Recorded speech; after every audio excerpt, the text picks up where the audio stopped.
Hello, and welcome to the third and hopefully final part of my review of Putting Your Hoof Down. In this part, I'm going to respond to certain criticisms and comments that I have seen about this episode and on previous parts. Let's begin. On Reddit, UberDueler comments, I was expecting you to analyze the behavior of each character, Iron Will, Rarity, Pinkie Pie, Fluttershy. I find Iron Will to be an interesting character in this episode. While he may have kickstarted Fluttershy's nasty behavior, he isn't a nasty guy himself, he is reasonable, and he leaves the episode with his dignity intact. Unlike other characters like Gilda and Flim and Flam, an analysis of how the episode concluded would also be cool. First, Uber, let me just say that I totally agree with what you said about Iron Will. While Gilda and the Flim Flam brothers were more or less chased out of their episodes, Iron Will, upon being called out, basically just tipped his hat and willingly left. What a guy. Anyway, let's look at the behavior of the characters. There really isn't too much to say. For the most part, they all do a good job of staying in character and acting believably, except for Rarity. Rarity has yet another one of those embarrassing moments where she forgets that she isn't in G1 and starts acting out of character. I don't like these moments because it feels like Rarity sort of steps back from what makes her so great as a character. Rarity normally works like a gigantic middle finger toward all the gender stereotypes that kids shows these days have been perpetuating. So I don't like it when she starts acting like that very same gender stereotype. I am of course referring to the scene where Rarity uses her womanly charms to get the stalk of celery from the nerd pony thing. Of course, seeing Fluttershy attempt the same thing is pretty hilarious, and it sort of satirizes the whole thing, so I can't get too mad. UberDueler also asked for an analysis of the conclusion. Well, I like the conclusion. It strikes a good middle ground between old and new Fluttershy. The episode doesn't say that Fluttershy should go back to being a doormat or anything, nor does it say that she should be a bully. The lesson is that you should be at the sweet spot in between the two, and that's a good lesson for the kids.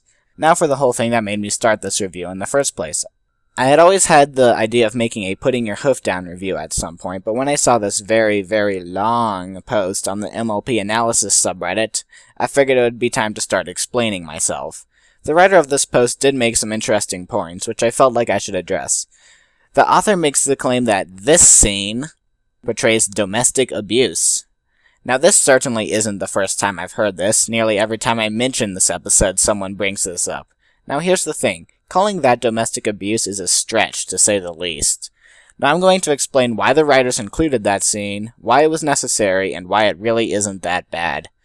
Something that is commonly done in the exposition of almost every episode of almost every TV show is to establish a certain character trait that will be the focus of the episode. For example, the first few minutes of Lesson 0 were spent making the point that Twilight is obsessive, which was the whole point of the episode. It's very important that writers do this. For new viewers, it establishes a character trait that they would have not been familiar with, and for people who have seen the show before, it highlights a trait and says, this is what today's episode will focus on. Putting Your Hoof Down does the same thing. In the first scene, we see that Fluttershy is a pushover, even to her own animals.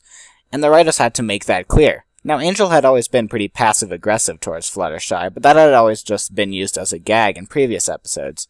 If Putting Your Hoof Down started with Angel's usual passive-aggressiveness, viewers would have just mistaken it for another gag, and not have gotten that it was supposed to be the focus of the entire episode. So, for the writers, there really weren't many other ways they could have established the fact that Fluttershy is pushed around by her own animals, and without a proper exposition, the whole story arc would have just fallen to pieces.